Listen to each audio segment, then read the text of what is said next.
Level 1, the intern. You wake up before dawn. You don't have an office. You have a folding chair. You sit outside a conference room and you wait. Someone asks for a green tea. You get the green tea. Someone needs a script printed and bound in 10 minutes. You do it in 8. You are invisible. The executives walk past you without slowing down. To them, you are furniture. You make nothing. Some of these internships don't pay at all. You are taking all the risk with none of the upside. If a meeting runs long, you stay. If lunch arrives cold, that is on you. You carry the blame for everything and the credit for nothing, but you listen. You hear every name dropped in every hallway. You are building a map. That map is worth more than you realize right now. Level 2, the assistant. You pass the test. Now you sit at a real desk outside a real office. You answer phones. You manage a calendar. You know the boss's lunch order by memory. You know which calls to push through and which calls to lose.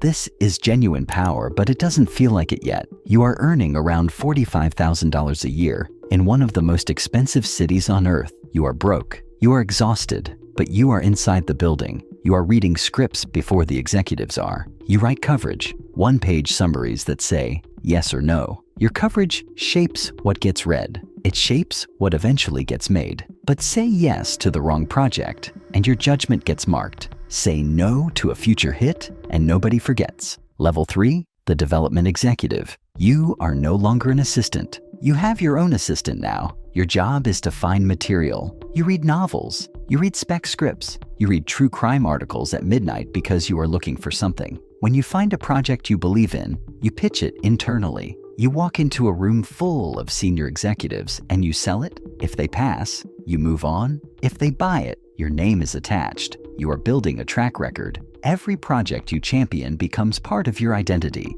If it earns $300 million, you get a quiet nod of approval. If it bombs, that follows you for years. This business has a long memory and a short list of second chances. Level 4, the creative producer. You are not a staff employee anymore. You have a deal. The studio is paying for your office, your assistant, and your development budget. You bring them material. They decide what to make. You are a vendor with a parking spot. You option a best-selling thriller for $150,000. You attach a director. You take the package into a pitch meeting with 8 executives and 1 glass of water. If they greenlight it, you are a producer. Your name goes on screen, but you don't control the budget. You don't control casting. You have creative input, which means you are consulted and then overruled. You smile. You take the meeting. You do it again next week. Level 5, the VP of production. Now you are inside the machine. You oversee multiple projects in active development. You are the connection between the creative side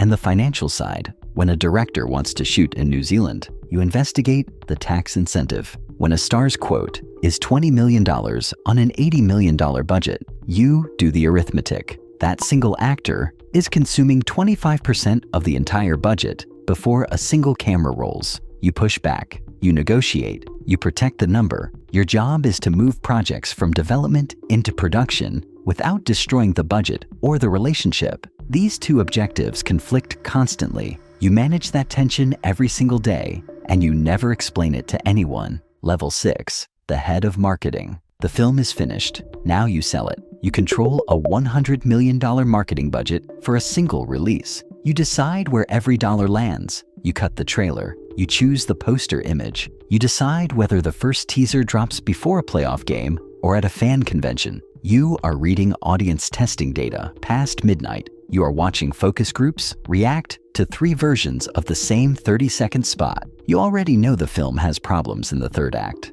That is not your department now. Your department is getting bodies into seats on opening weekend. You have 6 weeks. The critics are already writing their takes. You work faster than they do. Level 7, the president of physical production. You are running the operational side of a $200 million film. Every department head submits cost reports to your office. The visual effects budget is over by $8 million. The director wants 3 additional days of reshoots. 3 days on a production this size runs $4 million minimum. You tell him he gets 2 days. He threatens to call the studio head directly. You let him make the call. The studio head calls you back and confirms 2 days. You were right. This is the job.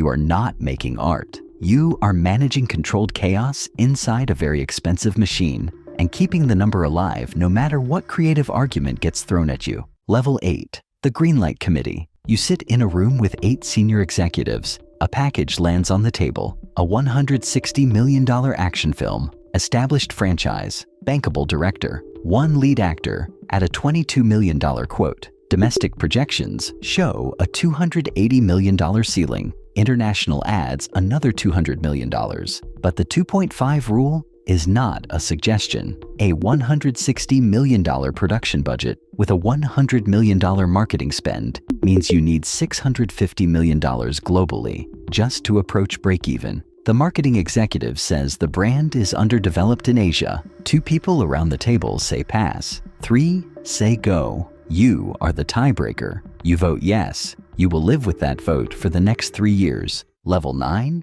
The Chief Financial Officer. You know something the creative executives prefer not to discuss openly. Every film is its own LLC. You structure the accounting. You allocate overhead fees from the parent company downward. You charge the film for distribution at rates you control. A movie that earns $600 million worldwide can still appear on paper as a net loss. This is legal. This is standard practice. The profit participants, the director, the writer, the lead actor, they all have lawyers who understand exactly what you are doing. They fight. Your lawyers fight back with more resources and more patience. The real negotiation in Hollywood is never the script meeting. It is never the casting session. It is this room and these numbers. Level 10, the president of the studio. You run the slate. You approve every green light. You manage the relationships. The top directors call you directly. The major agencies send their packages to your office first. When a franchise underperforms, the parent company reaches out immediately. You answer. You explain the global numbers. You explain the streaming window strategy. You explain the merchandise projection. Across the next 3 fiscal quarters, you are the buffer between the creative world and the shareholder world. When those 2 worlds collide, you take the impact. A $200 million film opens to $40 million domestically, and you are on a plane to New York by Monday. You sit across a conference table and explain exactly what went wrong. You are not allowed to say you don't know. Level 11, the studio chairman. You have an equity stake now. You are not managing day-to-day operations. You are running strategy. You sit on the board. You review the president's decisions. You look at the full portfolio: theatrical, streaming, licensing, international rights, theme park integration, and merchandise. A single franchise, fully exploited across every revenue stream,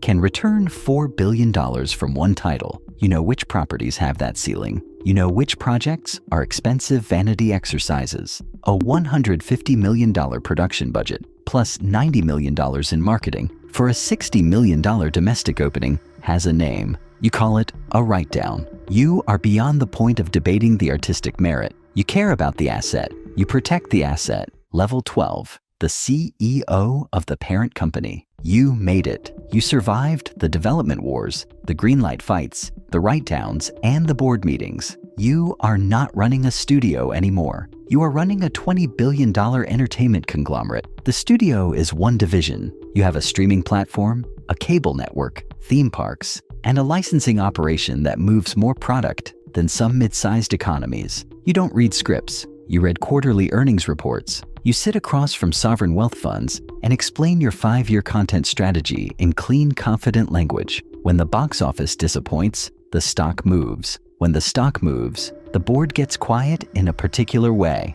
There is no off-season. There is no version of this position where you step away and rest. You stay at the top until the earnings stop, or until the board decides they found someone who believes they can do it better. This is the life you chose.